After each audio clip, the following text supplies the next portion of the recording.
Welcome back. This tutorial is going to cover file input-output for the purposes of loading in tile maps or map data from text files rather than having to hard code them in. So basically, to give you an example of what that will look like is you'll have a file like this. This is pretty bare bones basic. You can expand on this. You can make it so you maybe have tabs that will denote what each thing is for maybe a designer or so, or you can just keep it bare bones like this. Doesn't really matter. The reason people use text files like this is usually they come from some sort of tile editor. Which the tile editor will build this file for you after you click in. And as long as you have the image files that go along with the tile map in your game, boom, can load in the map, draw it, and everything using a draw method, sort of like this. So to start, of course, we need to make some sort of method for us to load in or create a tile layer from a file. So what we're going to start with is a static method that's going to return type tile layer, and I like to call it from file. You can call it whatever you want. It's going to take in a file name, which will be the name of the file in the directory.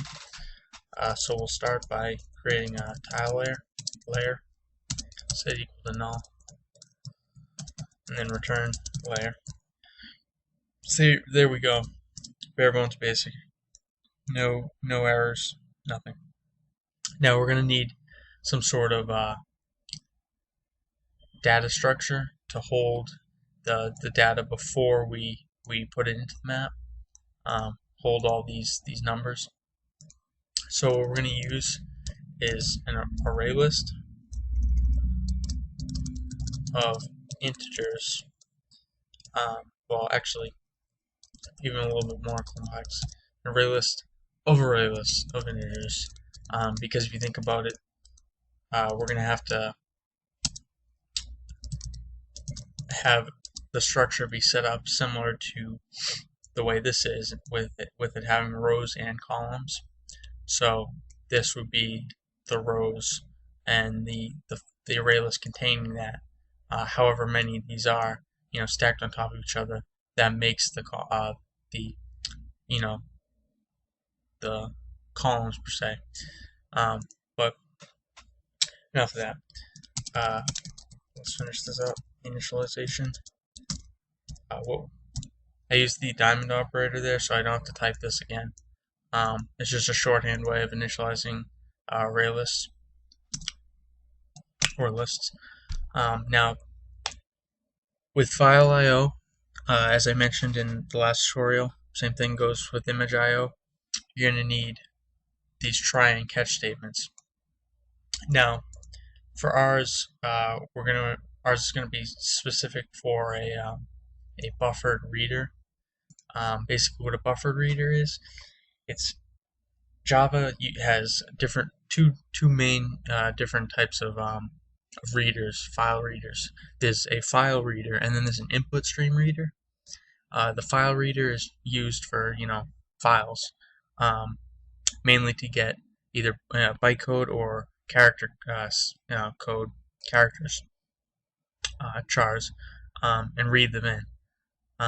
Now, input stream readers are mainly used for reading in bytecode and converting it, or using it. Now, the buffered reader basically is a wrapper for those types of file readers, and it's just a safe way in using those. So that's what we're going to use. We're going to use a buffered reader. So to start, we're going to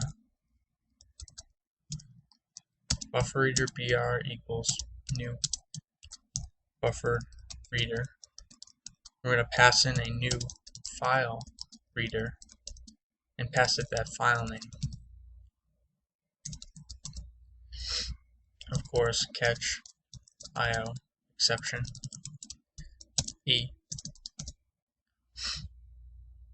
So as you can see, no errors. Basically, this is going right here. The buffer reader will be created using a file reader that we passed in using whatever specific file name that we passed into this file. This is just a safe way to use the buffer reader. So now, to start, we're going to need basically a string that's going to be the line from the buffer reader. So each line of this is going to be contained in a string. So I'm going to call that string current line. And then all of our reading code from the buffer reader is going to be contained in a while loop. So that we can make sure we're only reading when the buffer reader has lines to read us. We don't want to read in stuff that the file doesn't have. I mean, all these lines that down here, they don't exist. So basically, while current line equal to br.readline doesn't equal null. So here we initialize current line to br.readline. So the buffer reader will rip out a line of this text file, set it into current line, and then we'll check to see if it equals null or not. And so inside here is where we're going to do most of our coding. We're going to start with an important if statement. Now this if statement is going to make sure that if there's ever empty, if the current line is ever equal to empty, like such as a space or one of these, we don't want to add it to the data, because if you do, what you're going to end up with is a bunch of index out of bounds errors, because you're going to be adding these just spaces into an integer array, and there's going to be problems. So this will make it so if it ever is empty, it's just going to skip it. It's just going to continue, and it's not going to add it. So after that, what we're going to need is an array list to hold for the rows, basically. So that's just going to be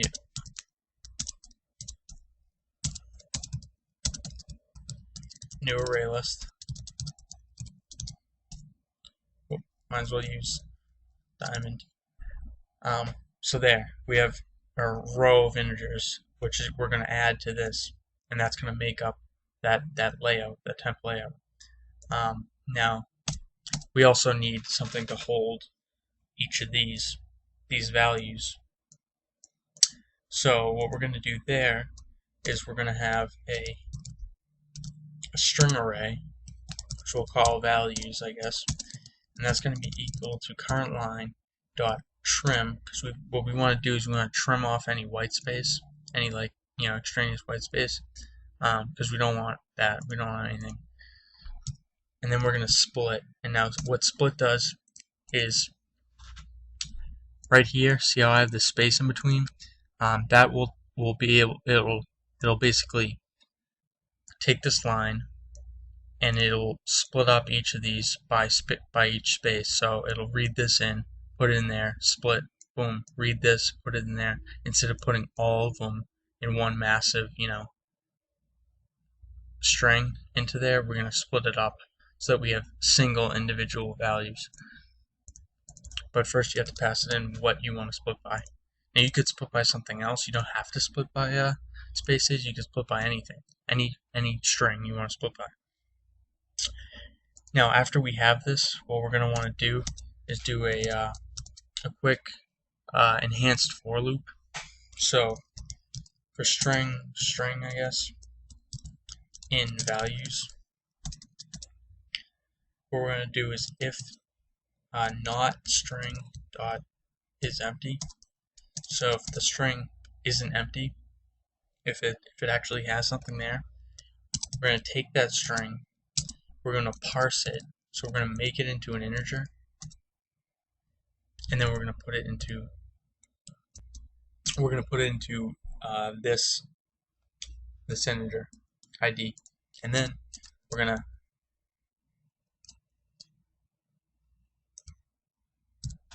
add that ID to row. So there you go.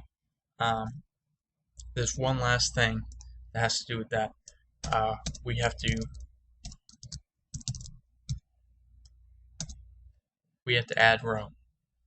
So that's all we need for actually reading this text file in. Now we have to set up the actual layer. And to do so, first we're going to need the width and the height of the temp layout. Now to do that, it's going to be very similar to what we did before up here when we got the width and height of this. It's very, very similar. So we're going to do, for this, we're going to take the temp layout, we're going to get the 0th element, and then we're going to get the size of that, similar to how we got the 0th and the length of it, of the 2D array.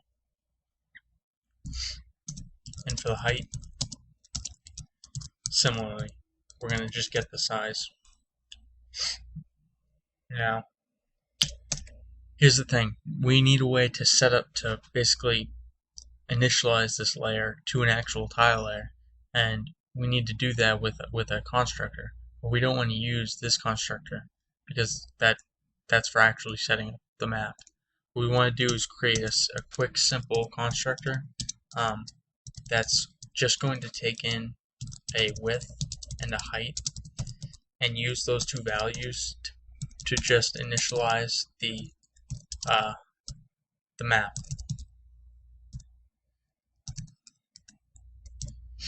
That's it. Very simple constructor. And now using these two values, we're going to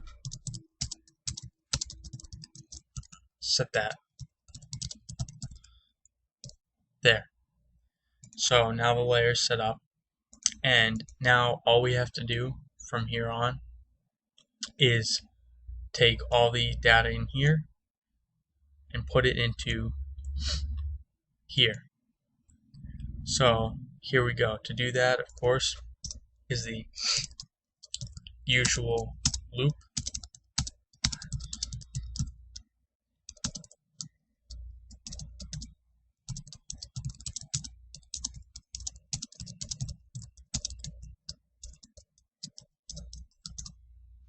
And now what we're going to do is we're going to take map y x and set it equal to temp layout dot get y dot get x. Except for some reason, because we need to set this layer's map. So what you want to do is just do layer.map. So now we're getting this layer. Now you might think, wait, how come you're able to do that? Because these are private. Well, as long as we're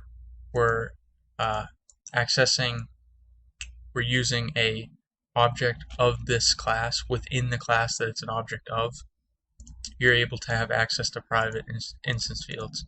Otherwise, you wouldn't be able to do that. So that's about it.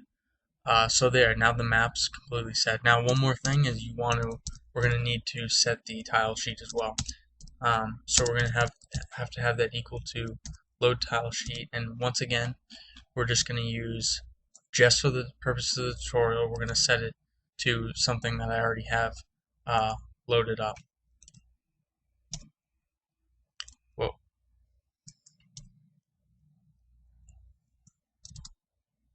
So there. In reality, what you'd probably do is, eventually I'm going to show you how to load also, you'll have basically names up here for tile sheet images, and you'll be able to load those dynamically too. But for now, we're just focusing on map data. So this is should be pretty much all we need. So now what we're going to do is, instead of having this clunky thing, we're going to do tile layer dot from file, and I'm just going to call it map.text, and that because that's what I named this file. Poof, I don't want that. So there. So now we have this. I'm going to go File, Save As. I'm going to save it into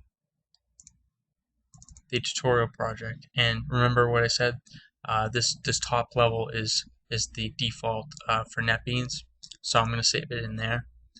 And now what should happen is this should work just fine.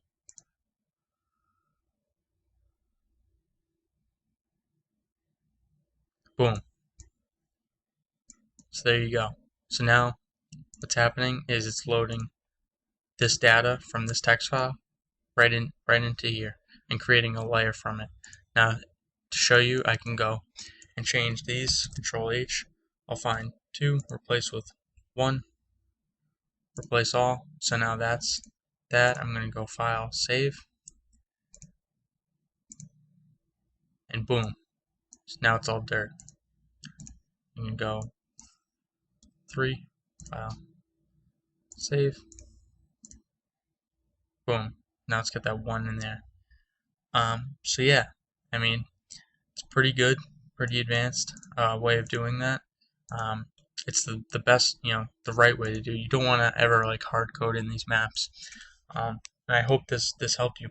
Before we end, I'm going to show you something. Before, in the last tutorial, I set the location by using a point.